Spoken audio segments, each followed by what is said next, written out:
and welcome to the Marine Biological Association's podcast, The Marine Biologist.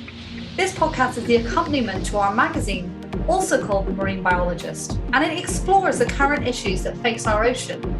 If you'd like to find out more about the Marine Biological Association, or where you can get your hands on the Marine Biologist magazine, then please visit our website, www.mba.ac.uk.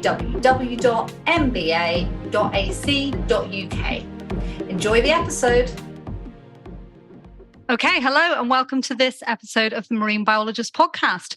I'm Kathy and I'm joined today by Guy, who I'm going to pass you over to, who will introduce you to our two guests this time. Hi, Kathy. Great to be here. We're really delighted to welcome Dan Laffoley, who's a long-standing friend of the MBA. He's been a member of MBA Council and he's an international conservationist and marine scientist. He's got a lot of expertise in knowledge of marine protected areas. Also, really happy to welcome Daniela Sturm. Daniela is a PhD candidate at the Marine Biological Association, and she studies plankton biogeography and physiology. She's got a keen interest in the way science can inform policy, and she wrote the article actually in the most recent edition of the Marine Biologist on large-scale marine protected areas. So welcome both. Good to be here. Yeah, thank you. Good to be here. So today's podcast is all about marine protected areas. So I'm going to kick off, Dan, by asking you if you could just explain what a marine protected area is and what the different types are, because I believe there's not just one. Yeah, absolutely. So a marine protected area is a geographically defined space in our ocean that is recognised, dedicated and managed for the long-term conservation of nature with those associated ecosystem services and cultural values we attach to those types of sites. And depending where you are in the world, that may be achieved through legislation or in other places through cultural or other ways of recognising these areas. And perhaps, just to sort of make it clear what we mean by that little bit of a wordy definition, these are places where nature comes first.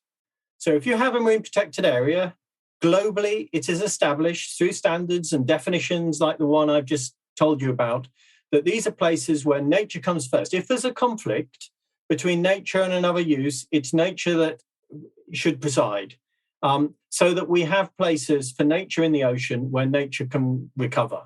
And you ask about the different types of marine protected areas. Well, they're used in different ways for different outcomes, if you like. So in some places, they're used to help manage uses in relation to the natural world, multiple use marine protected areas, whereas in other places, it really is about nature comes first. So these are the strict nature reserves of the sea where you can look, but you can't touch and you can't take. So there's a range of different ways we can use marine protected areas. And I think it's useful to talk about the objectives and the outcomes, because I can tell you around the world, there's hundreds of different names for these places. But that's at the core, what the sorts of things that people are trying to use marine protected areas for. Excellent. And so they're called different things and they mean different things in different areas and different places in the world. It's a flexible tool, if you like. Yeah. But it depends who you talk to about what type of tool we should be using right now. So perhaps 40, 50 years ago, multiple use at the very start of marine protected areas was the way to go in terms of the fact that we didn't think the pressures on the ocean were that large. And it was about separating out different uses, and it was about making sure nature was maintained in that. Move on 40 years to the current day, and it's much more about all of us realizing this sliding down the slope of biodiversity degradation and this rapidly increasing threats from climate change. So we need to think of perhaps the higher levels of protection now as the core of the tool rather than multiple use. Great, thanks, Dan. Now, Daniela, you wrote the article and looked into this issue of large-scale marine protected areas. And what's your take on why protect areas of the sea? So I think it's really quite a simple answer, but it's taken us as a society quite a long time to realize it. So Dan's obviously mentioned part of this already, but the sea provides us with really important resources to sustain our growing population. For example, fish and other food and material sources. And the ocean is also crucial for transport, trade, and of course, leisure as well. And beyond that, the ocean is the heart of our planet, covering the majority of its surface area and really the source of all life. Seagrasses and phytoplankton produce more oxygen than the largest forests on land. And while the ocean regulates our climate and is an important sink for carbon dioxide and heat. And this is particularly paramount in recent decades and will be for the foreseeable future, as the ocean is partially shielding us from what would be an even greater impact of climate change. And especially throughout the 20th century, overexploitation has led to a really sharp decline in the state of many marine ecosystems and the services they provide. And now we've come to realize that we need to allow space for the ocean to flourish and recover without human interference, where we can protect key habitats and species. And that's where MPAs come in. Sounds like a really, really important thing, a really good reason to do it. Thank you, Daniela. I'm going to go back to Dan now and just wonder if you can share with us what the factors are that might make it a challenge for MPAs to achieve the objectives that they've been set to achieve. Yeah, absolutely. I mean, I can give you the kind of the technical answer. I can give you the one in the heart of hearts, which I think is in the middle of all this. And what's a key factor that making it challenging for MPAs to achieve their objectives? Well, us, our ignorance, our lack of respect for the ocean. If you look at the ocean, as Danielle has said, it's our life support system, and we should be more single-minded about how we go about protecting it. I think what does make it challenging is the different types of marine protected areas. So it may be attractive to governments, as it has been attractive to Europe with the Habitats Directive, to identify key features and key species and say, you must protect them. Of course, the problem with that is that you're not protecting areas, you're protecting features and species. And so as you go forwards, and as you need to monitor, and as you need to police, and as you need to enforce, you weave an increasingly complicated web and an increasingly expensive web to maintain, to actually do these things. And I think what appears from the political viewpoint to be a real simple way of saying, well, we've done it, haven't we? In actual fact, as we're finding out now, becomes very complicated, very expensive. I think only 15% of our marine protected areas have a monitoring plan in place right now because of the complexity of what we've done. And so the other side of the coin here is you make those factors really simple, but governments tend to shy away from it because if you make them simple, the rules are simple. It's you look, but you can't touch or take. It's full protection. It's high levels of protection. But of course, then the enforcement and the management is so much simpler. So the factors, it's kind of quite a complicated soup, if you like, to swim your way through in terms of thinking what are those complicating factors. But on the face of it, we could make our lives a lot simpler and guarantee much more restoration and recovery by simplifying things and by giving nature a space in the ocean, by using particular types of marine protected areas that fully protect these places. And we've heard a lot in the media recently about fishing damaging supposedly protected areas. So why is fishing allowed? I mean, you probably touched on this already. Why is fishing allowed in marine protected areas where it can be damaging? And what type of MPAs are most beneficial in terms of protecting biodiversity and ecosystem services? Well, let's take the first part of the question. Why is fishing allowed? And I think there's two areas to look at here. One of which is the failure to enforce. So people breaking the rules. I find the irony of that immense, considering the UK is one of the countries of the world that is leading the development of domain software awareness through satellites, which we actually not sell, but we engage with other countries, even at prime ministerial level, to help them manage their marine environments. But put simply, part of it is rule breaking. The other part is what I was talking about earlier, which is creating these complicated marine protected areas where you're protecting certain features. And that's where the legislation bites. It doesn't bite on the surrounding features necessarily. So if you have fishing going on an MPA that doesn't interact with a feature that before, at the moment we're still in a transition from Europe, but these were the features Europe told us to protect, then you don't get much traction. So you end up with fishing happening. I would say that there are bright lights on the horizon for this. Very, very late in the day, the government is realising through the Marine Management Organisation that we need to protect these places. And so we are seeing the introduction into offshore marine protected areas of bans on particularly bottom trawling. So this is the type of fishing activity that rakes the seabed and along with the fish they want to catch or the scallops, it removes everything else. It would be akin to you on a sunny day looking at your lovely nature reserves with grassy meadows and someone ploughing it. So we've got to make sure the middle of the phrase marine protected area, the protection actually means protection. So that's sort of where we're at, that we are starting to recognise that in UK context. Internationally and within the UK, we still need to actually look at fishing in midwater, because people seem to think that the bottom of the sea isn't connected to the middle and the top. And of course, ecologically, it's all connected. And we know that fish, the mesopelagic, this massive midwater, twilight dark ecosystem is becoming particularly important for ocean chemistry and transport because of the way that fish move on a daily and nightly process.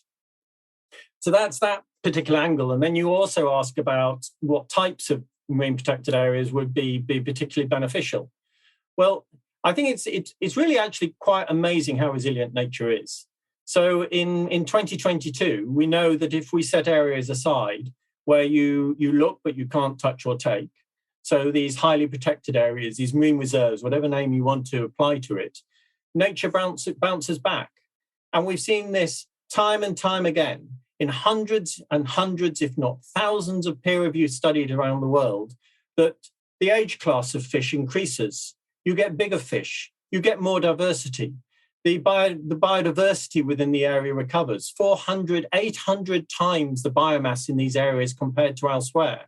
And when you look at how we manage carbon, you re-establish this living surface to the sediment and the rocks that helps us trap carbon in natural systems, including stuff that's running off from land as well.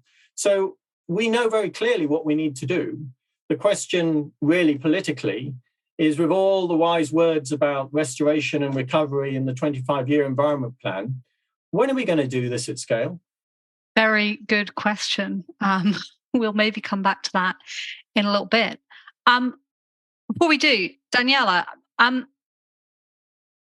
since 2010, these large-scale marine protected areas have been increasingly designated. A big MPA is always going to be better than a small one. Is that right? So that's really not a simple question to answer. So I'm going to start with it depends. So firstly, just to explain, large-scale MPAs or LSMPAs span vast areas of the ocean, over 10,000 square kilometers, 100,000 square kilometers. And their designation has been the main contributor to the expansion of global MPA coverage throughout the past decade. And actually, over 50% now of the world's MPA coverage consists of the 10 largest LSMPAs, the largest of which surrounds the Hawaiian Islands and covers more than 1.5 million square kilometers. So we're really talking about huge areas. And while this recent rise in LSMPA designation is really encouraging, we need to ask whether designation equals effective protection. And so in general, we know, as Dan's already said, that highly protected MPAs are really successful in enhancing fish stocks inside as well as outside MPA boundaries through spillover of a surplus of fish from within the MPA. And actually, many fisheries outside MPAs would likely be unsustainable without the spillover. Also, MPAs positively impact biodiversity within their borders, and a more diverse fish community may also be more resilient to temperature variations. So MPAs may indirectly provide some buffering to future climate change. So advocates of large-scale MPAs now argue that larger areas are more effective for regeneration of fish stocks due to the increased availability of nursery habitats and more space for larval dispersal. And related to that, small MPAs struggle with the protection of highly mobile species such as marine mammals, sharks, and seabirds. And LSMPAs can really improve coverage for species like that. And additionally, LSMPAs protect biologically connected and varied ecosystems, as well as offshore and deep ocean habitats such as seamounts. Those are particularly vulnerable to, for example, deep sea mining, large-scale fishing, and also bottom trawling, that Dan has already mentioned.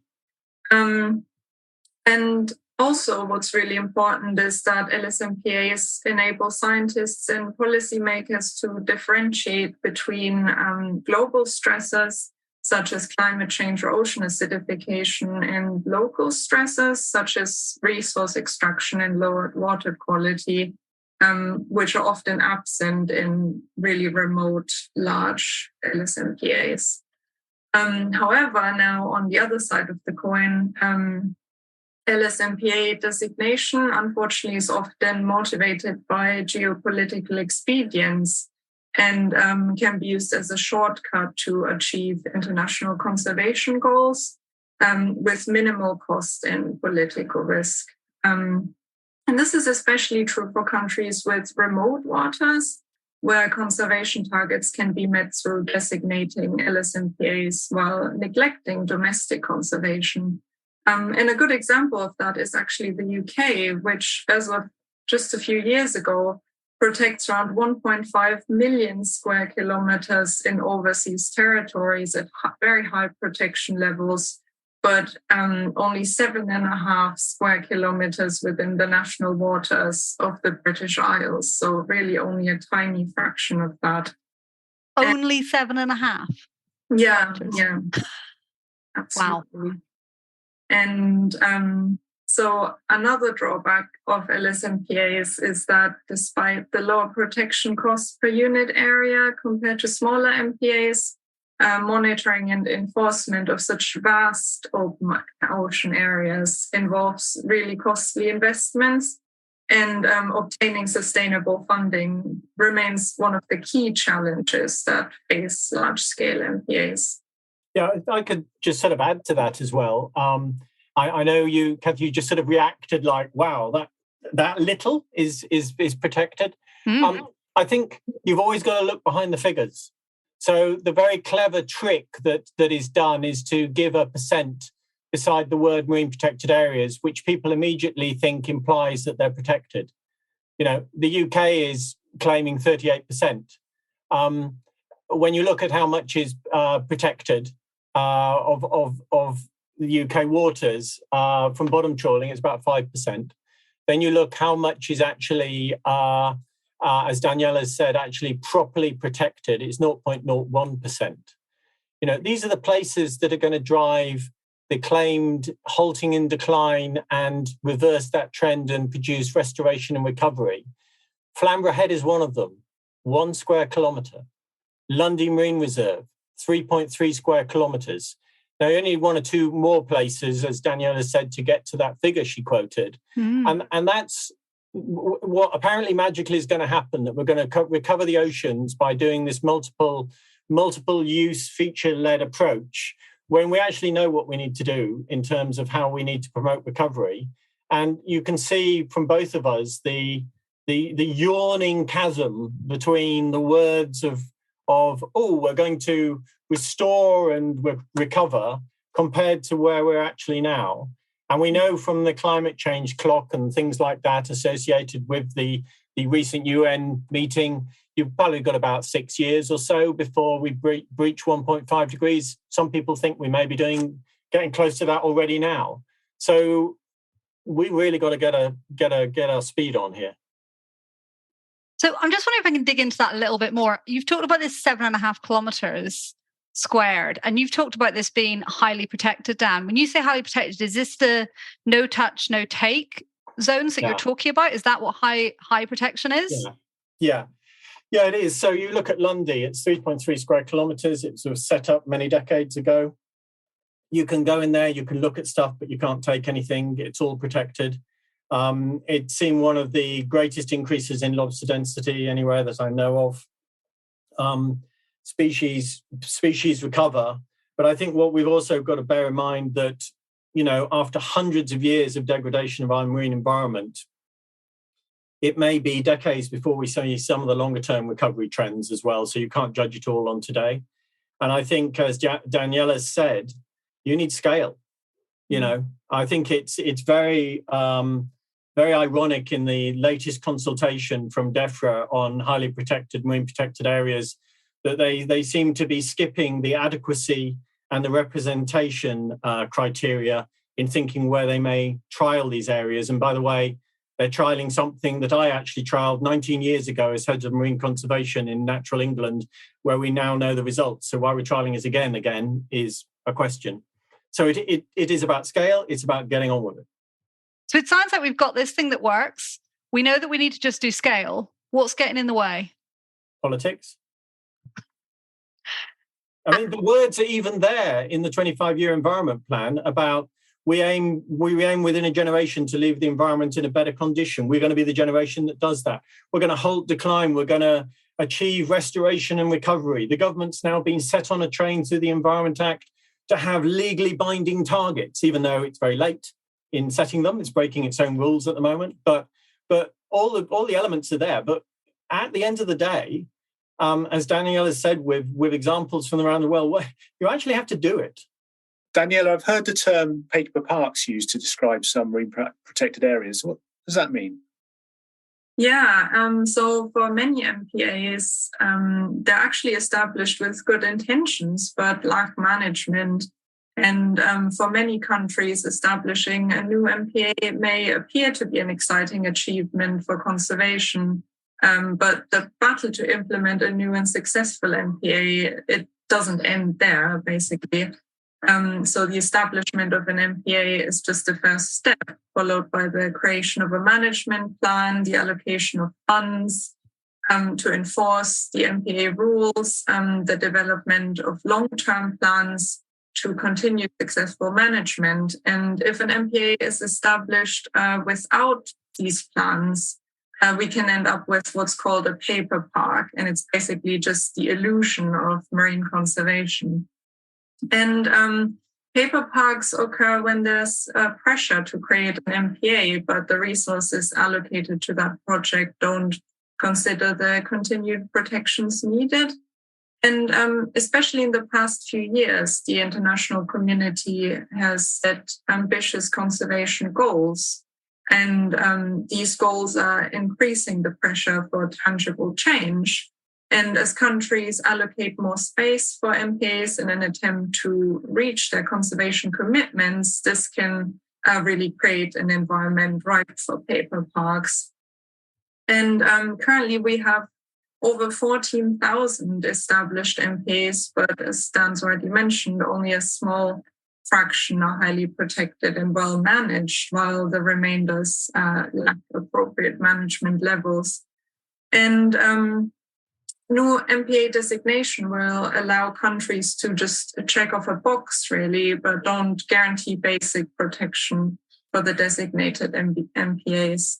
And if hundreds of MPAs are established but only receive weak protection like that, we're wasting a lot of time and resources. And this is particularly relevant for large-scale MPAs because it's a risk of diverting attention and resources away from more threatened, smaller areas near the coast. And so if, Daniela, a government or an area is designated as one of these MPAs and it's got the rules in place, how do we know, particularly in these really large or remote MPAs, how do we actually know that they're being enforced? And if they're not, what can we do about it? Yeah, that's a really important question. So obviously surveillance and enforcement are essential parts of effective compliance management. And so if funding can be secured, which is obviously a challenge in a lot of these MPAs, monitoring can be improved through the use of increasingly advanced technology, for example, drones, autonomous underwater vehicles, remote sensing using satellites, sensor buoys for acoustic monitoring. And these techniques are really crucial, especially in remote, large-scale LMPAs. However, compliance is a key part of the MPA management cycle, but it really involves far more than the standard surveillance, enforcement, and prosecution route, which really should be considered as a last resort, because initially other management actions such as education, auditing, or warning letters may be much more appropriate depending upon the threat and the environmental impact. And also really crucial is a sound legal framework to prosecute individuals and companies who violate the regulations. Because without such a legal framework, the surveillance and the enforcement efforts are basically redundant. And in addition, and ideally before we even come to rules being broken, management needs to include a variety of other related tasks. For example, risk management, stakeholder engagement, and public relations. And so we can really understand why human behavior can lead to compliance issues in MPAs. And an example of that would be the British Indian Ocean Territory, LSMPA, where political engagement with the government of Sri Lanka has deterred some fishers that were engaged in illegal and unreported and unregulated fishing. And another good example is the Palau Island LSMPA, where fishing has been completely banned and the fishers' income has been largely replaced through high-end tourism, who are willing to pay a premium, actually, to experience the recovered fish stocks around the island. Nevertheless, really a lot of care needs to be taken to prevent unintended consequences of such measures. And unfortunately, halting illegal fishing remains one of the top challenges, even in those two examples, and has still driven substantial declines in the shark and reef fish populations. And to be effective, compliance must comprise a planned and structured approach to understand all MPA users, their behaviors, and the risks arising from their activities, and only then determine appropriate management actions to address the threats. Thank you, Daniela. Of course, we're talking about management where nations have the authority to manage, which is out 200 nautical miles from the coast. Much of the sea is actually what you call high seas, which is areas beyond national jurisdiction. And of course, the biodiversity doesn't stop 200 nautical miles from shore. Dan, how's biodiversity in areas beyond national jurisdiction in the high seas protected? Well, at the moment, it's very poorly protected. It's still like the Wild West out there in a way. I think most people would be both astounded and shocked, actually. They're so used to, especially after COVID, where people sought out green spaces They went to their nature reserves, they went to their parks, they went to these protected places, and I think people automatically think that the whole of the world has these. But the areas beyond national jurisdiction, generally about 200 miles, there is no law at the moment. We've been campaigning for many years with a massive alliance of non-governmental organisations, over between 30 and 40, actually over 30, coming together to try and convince the United Nations, is where you have to do this in New York, convince the United Nations to make an amendment to the framework that does cover the open ocean. It's called the Law of the Sea.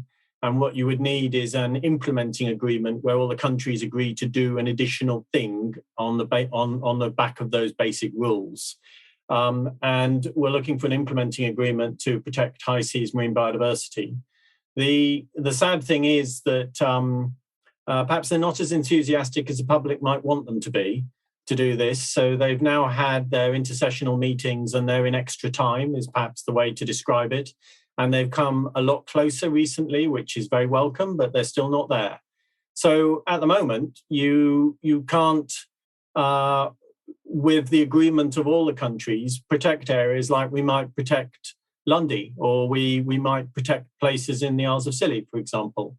What is also somewhat ridiculous as well is, I'm sure many people will be familiar with the World Heritage Convention. The Great Wall of China, the Barrier Reef, these iconic places that are protected. And even though it's called the World Heritage Convention, it only applies to half the world. I did actually suggest they might want to change their name to half the World Heritage Convention, because they've decided not to apply it to the high seas area. And there are amazing places out there that should be given recognition for either science. So, for example, where Alvin first dived, where we found out about chemosynthetic ecosystems, the first place that we found out about ecosystems not powered by the light of the sun, if you like. And then there's other amazing places out there that should be protected because of their incredible natural features, and they're not getting the protection. So at the moment, I think it's shameful on the countries of the world that they're not working sufficiently rapidly in enlightened self-interest jointly to make sure that we can protect the places out there. They're getting closer, but we still don't have a framework in 2022, which is, for half our world, quite shocking. Very much agreed. And you touched on deep sea habitats, and there's a lot going on with discussions about whether deep sea mining should be allowed, or should there be a pause until we understand enough to actually assess the risks. I'd recommend, if anyone's interested, reading Helen Scales' book, The Brilliant Abyss, for a lovely, accessible insight into deep sea ecosystems and the threats they face. Could I just say one or two things on that, Guy? Because sure. I do think the next generation is going to look back and go, "What on earth were you thinking? Why did you do that?" You know, the classic is this whole thing of we must exploit the deep ocean using mining for stuff for car batteries. Well, if you want to be continually addicted to damaging things, that's exactly what you do. But if you restrict the market, as we're seeing now, it is driving the recycling of electric vehicle batteries. And when you recycle them, you actually get a better quality of battery than the next time round. There's several companies starting to do that. There's other companies looking at different types of chemistries that don't rely on some of these metals that you'd have to mine the sea for. And we're an inventive species. I think the belief is that very early on, when you've just got the first vehicles that drive 200 or 300 miles, that's going to be the final technology, is completely wrong and ignores the history of how we've invented things through the decades and centuries. So I do think market restriction is actually a way of driving innovation in that. And I do also think that this ridiculous idea that the seabed isn't connected to the surface or the middle, which is why you're getting fisheries bodies saying, "Hey, look, we're really successful. We've protected a load of vulnerable marine ecosystems on the seabed." Yes, that's welcome and brilliant. But what about the rest? it's not unconnected. And so I do think, as I say, the next generation is going to look back and go, what on earth were you thinking? I think if you do stuff, they'll look back and go, wow, you were smart. Yeah. And you've talked a lot about the need for designating these areas and having the rules in place in them. And Daniela, you've talked about the fact that as well as that, we need to educate people and provide alternative, industries and things for them to do. What, in your opinions, is the balance between those two sort of complementary approaches? What's the balance between that educational side and that legislative side that we need? Well, I mean, when you look at this, and you look at it in the round, what we're talking about is the blue heart of the planet. What we're talking about is our life support system. I don't think it's an either or. I think we need to be pushing on all fronts, because at the end of the day, we are more and more of us on this earth. I think we're 8 billion now. I think it was less than half that when I was born. The carbon dioxide levels in the atmosphere when I was born were 2/3 lower than they are now. That gives you an idea of the enormity, the hidden enormity of what we're doing. We've seen changes in the past in Earth's history. We're just doing some of the nasty stuff 10 times faster.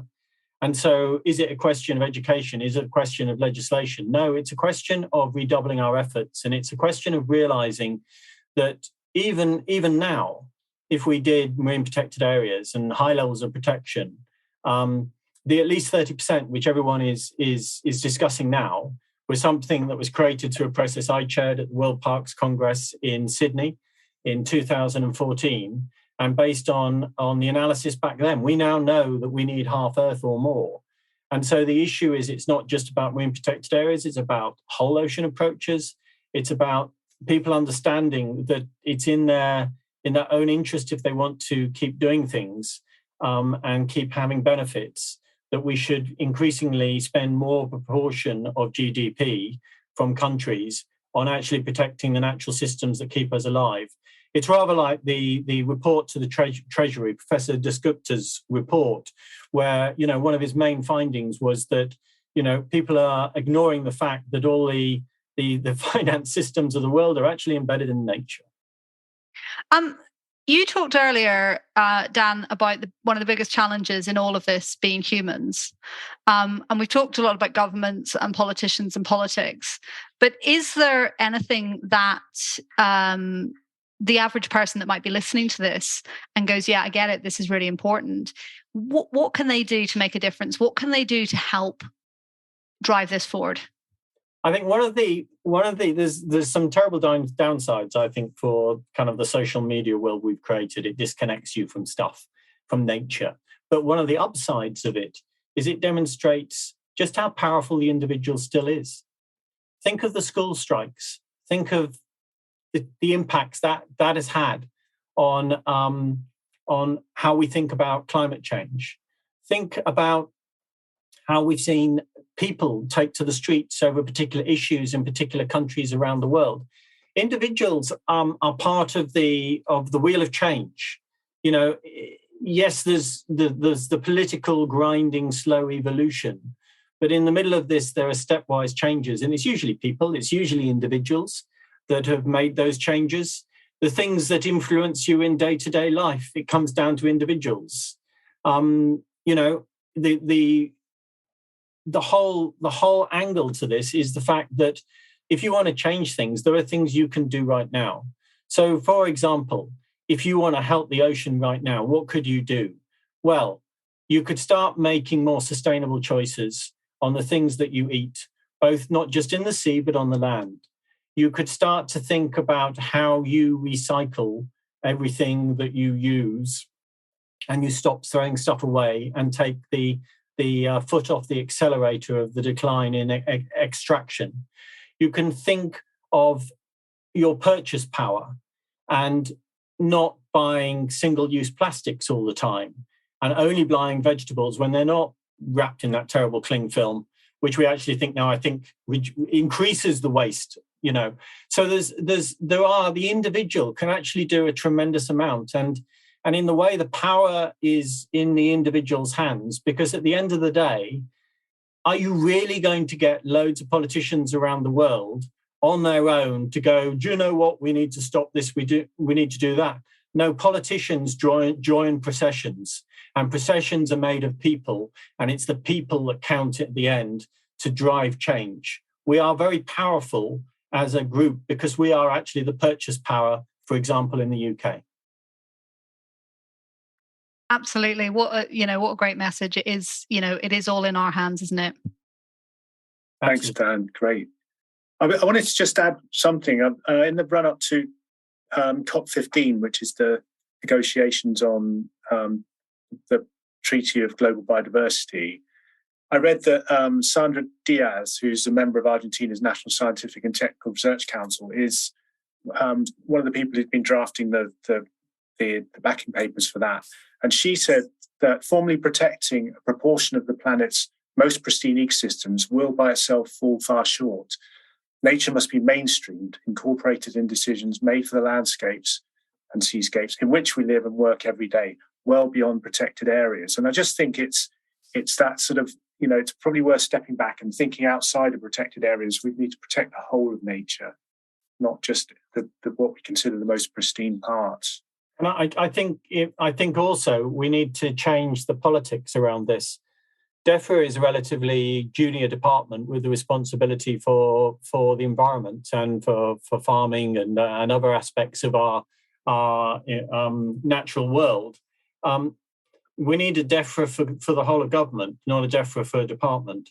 It needs to be cross-cutting, and we need to be not taking the line of, well, I haven't damaged it, have I? Or I haven't damaged it so badly, have I?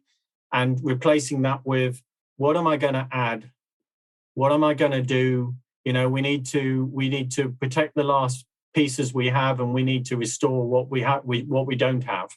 And I think the politics needs to be changed on this if we are going to have actions meet the very welcome words that we're starting to see, but that desperately need to be turned into hard action from government.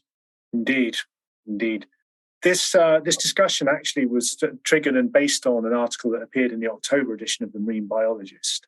And that whole edition is actually freely available on the MBA website for another few weeks. So if you'd like to read this article about large-scale marine protected areas and a lot of other interesting material as well, go to the MBA's website, which is www.mba.ac.uk, and look under the membership tab. Excellent. And if people wanted to get in contact with either of you post this, listening to this podcast, how might they do that? For me, they go to danlafolly.com online, and they can contact me through a variety of social media. I can be found under the staff section of the MBA, and you should also be able to find my Twitter handle there, where I post some lovely plankton images, so you can follow me. Yay! Did you want to add something else, Dan? No, I was just celebrating the wonderful plankton images. I'd just like to say thank you very much to Dan Lafolly and to Daniela Sturm for bringing us this brilliant discussion about marine protected areas. So thank you both very much. Absolute pleasure. Thank you. It was great to join me. Great to have you.